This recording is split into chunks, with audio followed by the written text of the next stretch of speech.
Indonesia di bidang literasi numerasi dari 78 negara, Pak, kita berada di ranking 72. Bayangkan itu. Kita berada di ranking 72.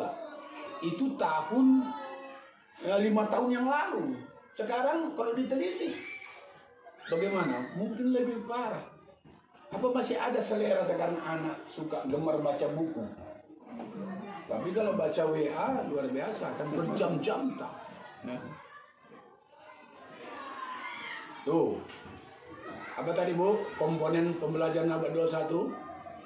Yang pertama tadi tanamkan karakter dan akhlakul karimah. Yang kedua, literasi dan numerasi. Yang ketiga, berpikir kritis, kolaboratif, komunikatif, kreatif. Pembelajaran kita itu di kelas harus mengintegrasikan, harus menanamkan, harus membiasakan siswa kita berpikir kritis, berkolaborasi, komunikasi, kreativitas. Kalau saya uraikan ini panjang.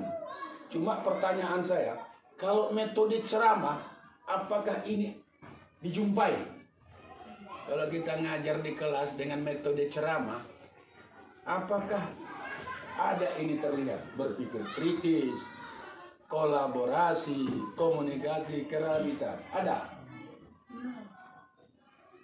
Ini tuntutan abad 21, Bapak Ibu. Harus kita biasakan pada siswa kita. Biar nanti dia hidup di luaran ini, sudah berpikir kritis, kreatif. Ada tokoh berpendapat, Pak, sebenarnya kalau orang itu tidak kreatif, sebenarnya sudah mati sebelum mati. Sebaliknya, kalau orang itu kreatif, sukses. Tahu arti Bapak Ibu kreatif? Kreatif ini ya, ini contohnya. Ini pipet. Apa gunanya? Secara apa Ibu, di otak Ibu, pipet ini apa gunanya? Untuk ya menyedot minuman.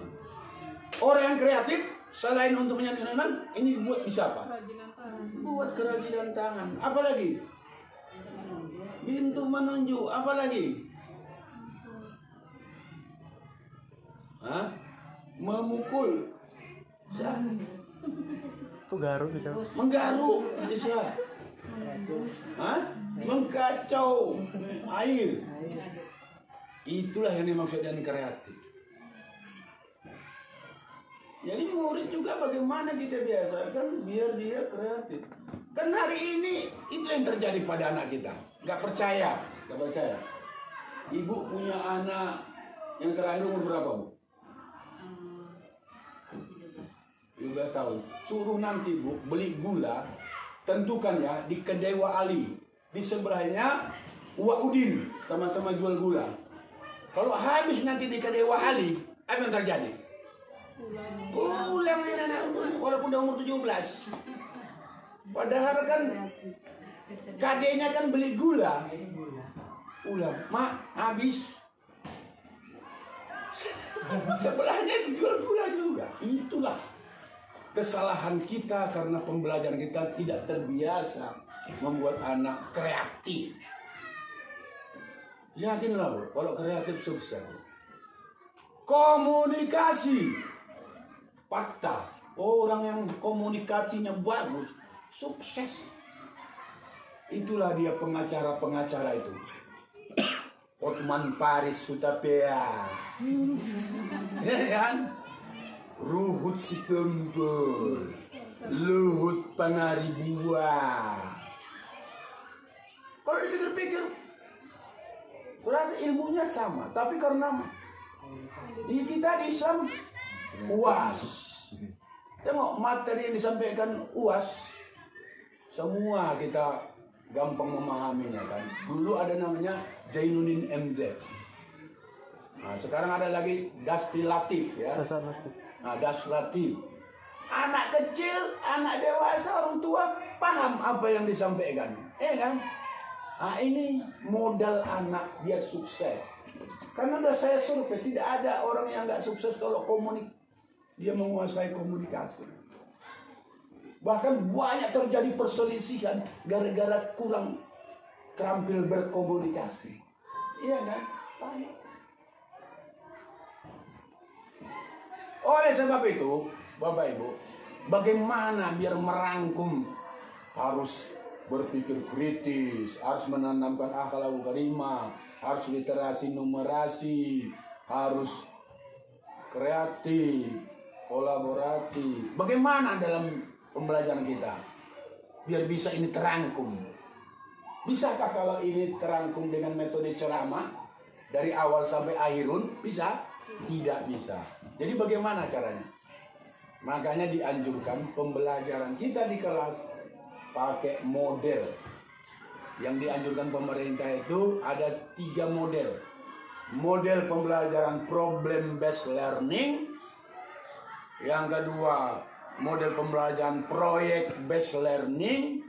Dan yang ketiga, discovery learning dan inquiry learning. Yang keempat jangan, yang keempat planning. Pertanyaannya, sudahkah Bapak Ibu lakukan itu?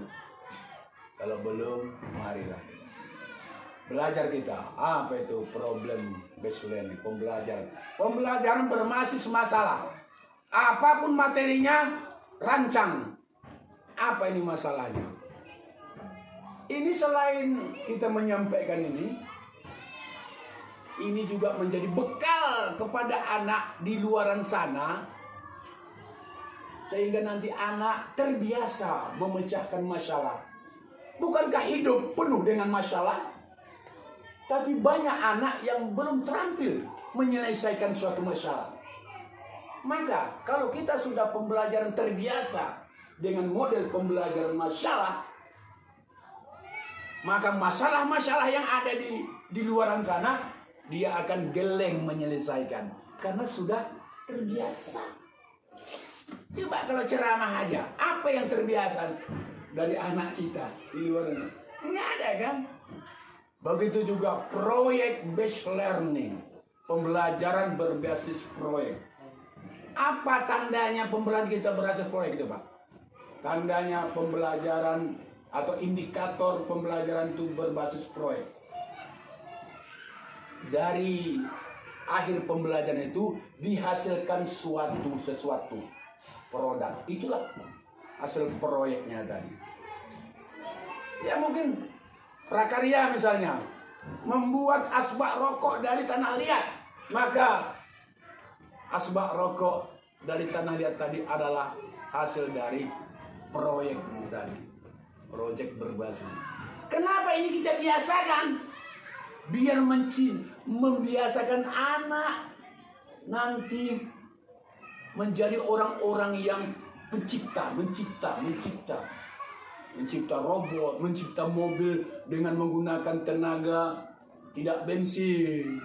Ini mau kita bentuk mulai masa pertumbuhan ini, sehingga nanti dia kelak udah terbiasa memiliki motivasi mau mencipta saja.